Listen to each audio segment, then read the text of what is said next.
A lot of times when a manufacturer puts electrified in front of a vehicle's name, it means it's a hybrid or a plug-in hybrid.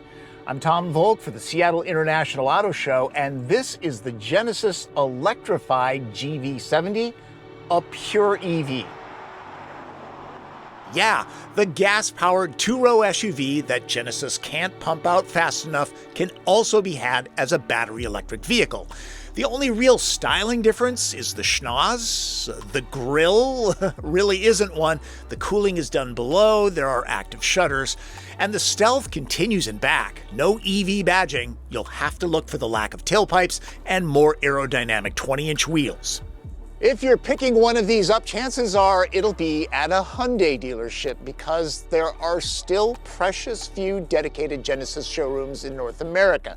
Pricing starts at $67,500. Yes, that's with shipping, as tested 74.3.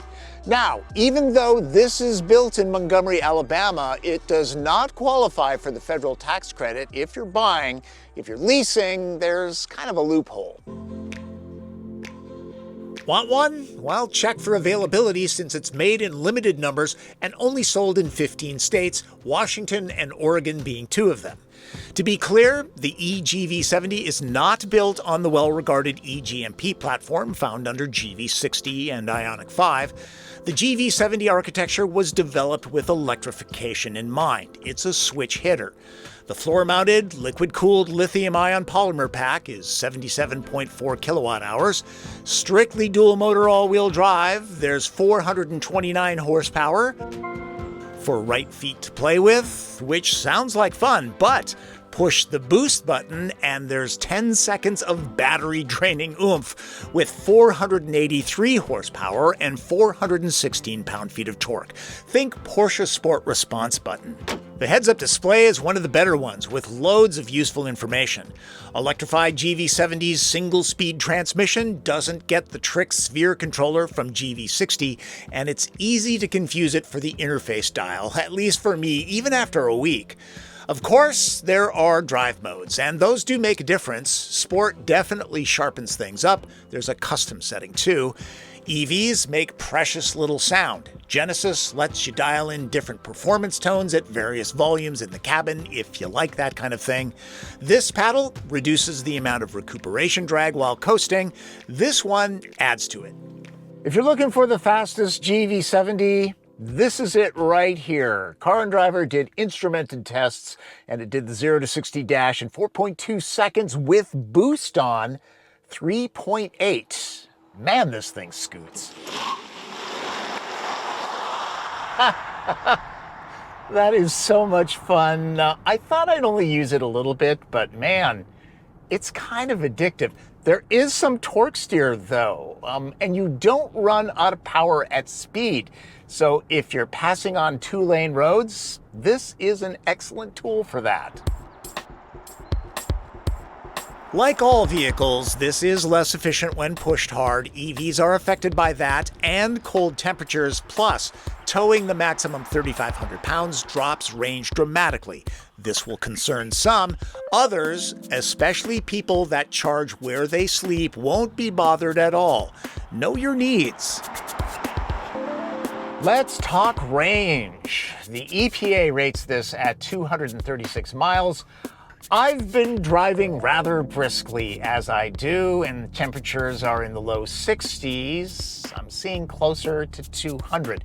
If I was in eco mode, driving easy, I'm guessing that I could get that EPA range. I did a second range test that was mostly highway driving. Average speed was around 65 miles an hour, as high as 75. Temperatures were in the mid-60s. This is always a good excuse for me to drive to Centralia, Washington to eat at one of my favorite burger places and, well, buy shoes that I really don't need.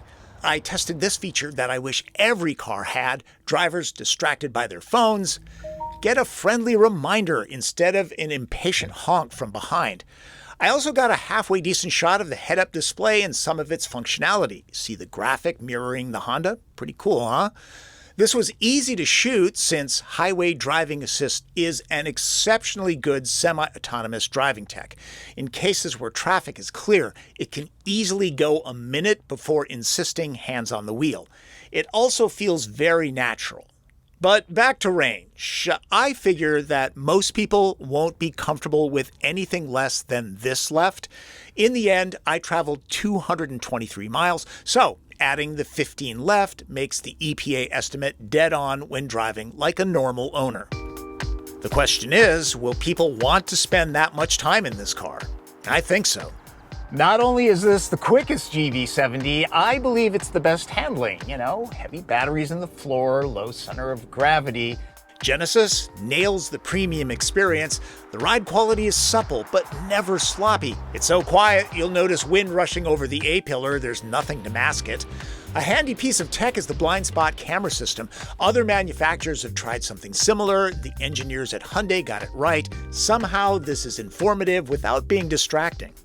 As far as the brakes go, when it comes to recuperation, dial it all the way back. This thing will coast forever. Dial it all the way in, and one pedal driving is definitely a thing. And that's the great thing. You have a choice.